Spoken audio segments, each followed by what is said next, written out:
let's talk about this award being given by the Times of Israel, the Jewish Nobel Prize.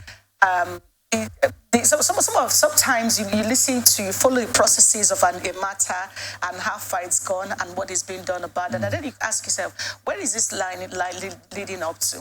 Nnamdi Kanu has been in detention all along. We didn't really hear anything from Israel. But at the point where he stood up to actually put a human face to this fight, hey, I'm not interested in this violence you guys are doing. This is not what I'm about. I may have made some statements and all of that, but it comes down to the fact that my people are suffering.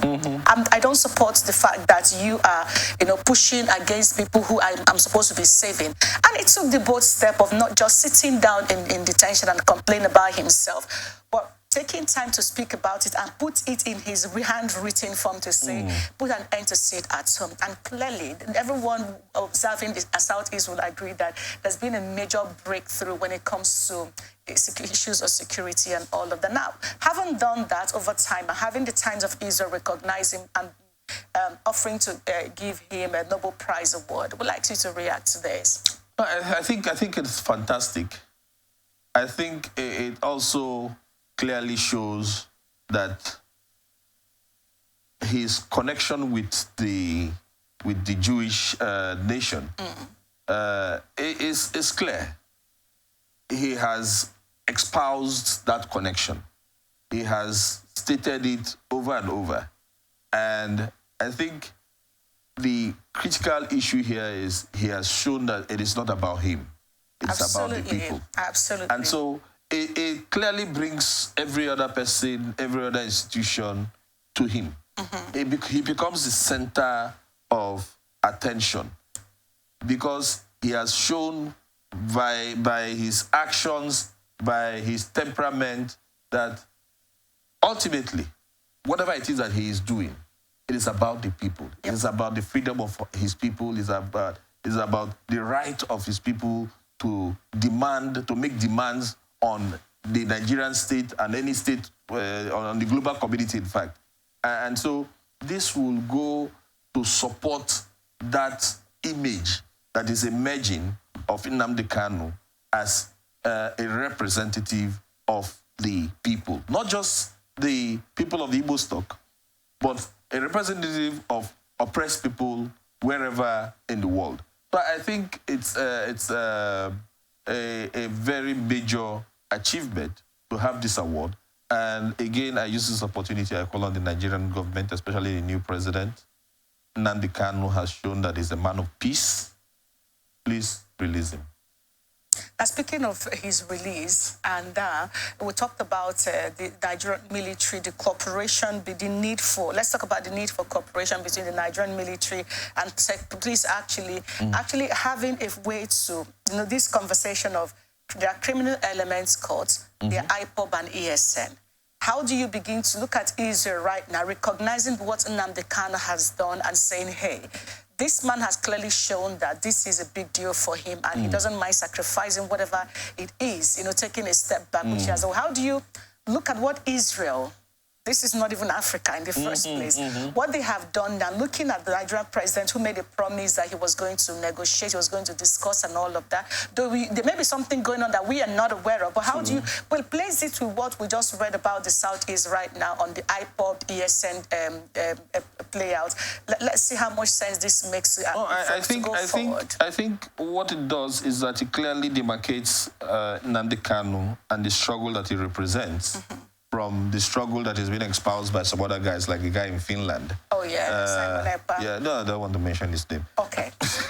So, it clearly shows that you have a responsible, a reasonable, and a forward-thinking man of the people.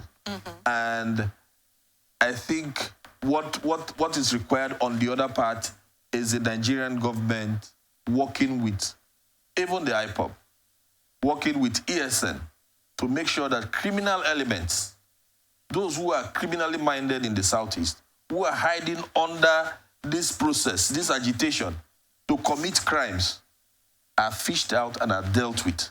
It's a crime. A crime is a crime wherever on this God's planet. We should fish out those ones and deal with them. It's the same thing that we did with the Niger Delta militants. Yeah. We looked for the leadership, we brought them together, we talked with them, we had a deal with them, and then we reduced the level of tension in the Niger Delta. We can do the same thing with IPOB and with ESN and get Nnamdi Kanu to play that pivotal role of bringing together all of these different groups, and then we can clear out, single out those criminal elements and deal with them. Let's also, sorry to interrupt you, let's also quickly look at the key role that some persons have also played. And is it the likes of Ifanyu, is it Andy Oba, one of the Obas in Anambra State, the Anambra State governor himself, Peter Barr of Enugu State. I know that the key role that they have played so far to see this journey to this point. And then looking at that and how much impact it has made, is it safe to also call ask for the Southeast as a government to, as governors or leaders, as a matter of fact, to keep pushing, should we just say it's now Uhuru? Let's go home. No. I think what this calls for is more engagement and collaboration of all of the southeastern states. Okay. I think is it like a ground to build on? It is a fantastic foundation on which to build both the social and economic development of the Southeast. Okay. And I've looked at it. I'm a stakeholder in the Southeast. My mom is from the Southeast. Oh, really? Yeah. And so I look at it and how will I put it now? I feel that beginning of the gathering together of our people, dealing with economic and social issues. And so let's utilize this opportunity. I'm sure that in the next few months, the issue around Nnamdi Kanu could be resolved in not too distant future. The governors are doing what they need to do, and they've pushed and they've gotten people to support the processes that is going on. And I'm sure that the president also knows that he requires all of Nigeria, all of the entrepreneurship, all of the skills, all of the capacities and abilities that every part of Nigeria could bring to development to bear in dealing with this crisis. This is the essential crisis that we are in Nigeria today.